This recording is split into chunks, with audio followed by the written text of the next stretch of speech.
Հովանավանքում 3 քաղաքացու բերանը փակեցին, երբ նա բղավեց, որ կարգալույց հռչակված Ստեփան Ասատրյանն իրավունք չունի պատարագ մատուցելու։ Արարողությանը ներկա էր նաև վարչապետ Նիկոլ Փաշինյանը։ Միջադեպը չընդհատեց պատարագը։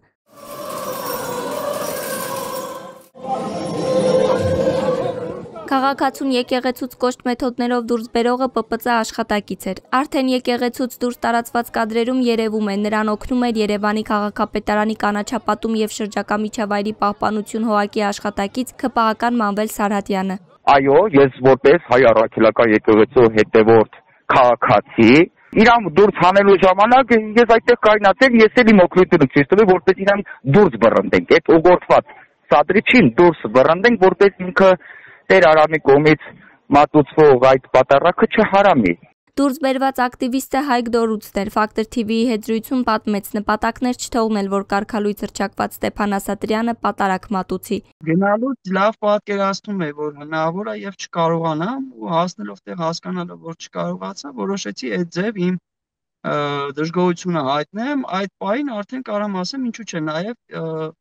ուղղված իրեն։ Հասկանալի։ Որ ձեր արածը ապօրինքն է, որովհետև Ստեփան Ասատրյանը ինքն իրանով չէր հայտնվում խորանին։ Իրեն բավական աջակցում են, որ ինքը հայտնվի խորանին այնտեղ։ Խոսքի ազատության պաշտպանության կոմիտեի նախագահ Աշոտ Մելիքյանը նկատում է, իրավիճակը կարող էր ավելի լարվել, եթե քաղաքացուն դուրս չբերեին եկեղեցուց։ Կարող էր եւ արդեն ծծկտուկ լինել եւ այլն։ Բայց որ այդ երիտասարդը իր տեսակետն էր արտահայտում, դա իր իրավունքն է եւ ինքն է որոշում, թե ինչպես եւ որտեղ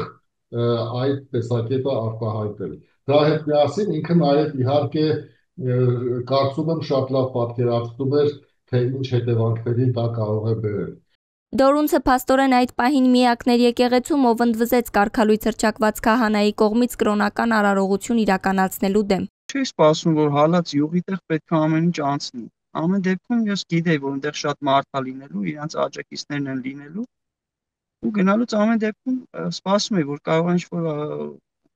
ոչ այդքան հաճելի բաներ ստացվեն։ Հայկ Դորունցին բերման չեն ենթարկել, միայն եկեղեցու տարածքից են հեռացրել։ Ասում է մտադիր էր կրկին եկեղեցի մտնել, բայց հասկանալով, որ չեն թողնելու, չի փորձել։ Դուրս բերվելուց հետո Դորունցին է մոտեցել ոստիկանապետ Արամ Ղազարյանը, փորձելով հանդարտեցնել։ Խոսակցությունը շատ կարճ տևեց, չէ, ինձ չի ասել պետք, չի ավելի շատ ես էի փորձում իրանից պատասխան ստանալ, այն էլ ինքն էլ շատ զբաղված էր այդ բանը։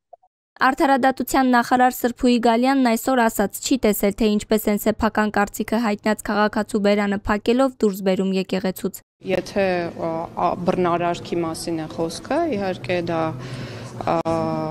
քննադատելի երևույթ է, ոչ միայն քննադատելի, այլ նաև օրենքով պատժվող, եւ եթե այդպիսի բան է տեղի ունեցել, որը կրկնում եմ, որ ես չեմ տեսել, այդ մասին թող մտածեն իրավապահ մարմինները եւ տան համապատասխան արձագանք։ Կարծում եք, որ պետք է Նիկոլ Փաշինյանի անվտանգության աշխատակցին պատժել քաղաքացու բերանը փակ եկեղեցուց դուրս հանել։ Կարծում եմ, որ ցանկացած աշխատակից պետք է գործի իր լիազորությունների շրջանակներում։ Քննչական կոմիտեից մեզ փոխանցեցին, որ երեկվա միջադեպի մասով հաղորդում չեն ստացել։ Արդյոք եկեղեցում տեղի ունեցածը չի հակասում Փաշինյանի պնդումներին, որ ժողովրդավար Հայաստանում խոսքի լիակատար ազատություն է։ Կարծում եմ, որ այս իրավիճակում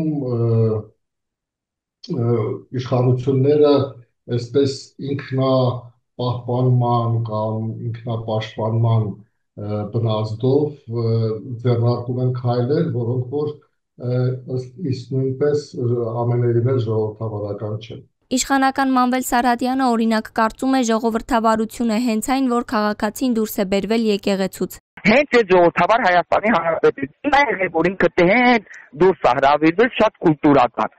Այ եթե մեզ 10 տարի առաջ, 9 տարի առաջ նախ չէր համարձակվի, երկրորդն էլ իր արարքի համար հաստատ մի հատ պատի տակ այնքան ծեծ կուտեց։ Պատարագի ժամանակ մեկ այլ միջադեպ էր գրանցվել։ Մի քաղաքացի կարգալույց քահանայի ձեռքից վերցրել էր ավետարանը եւ պնդել, թե նա իրավունք չունի այն ձեռքում պահելու։ Այս դեպքում քաղաքացու բերանը չփակեցին, բայց կոշտ բառապաշարով հորդորեցին դուրս գալ եկեղեցուց։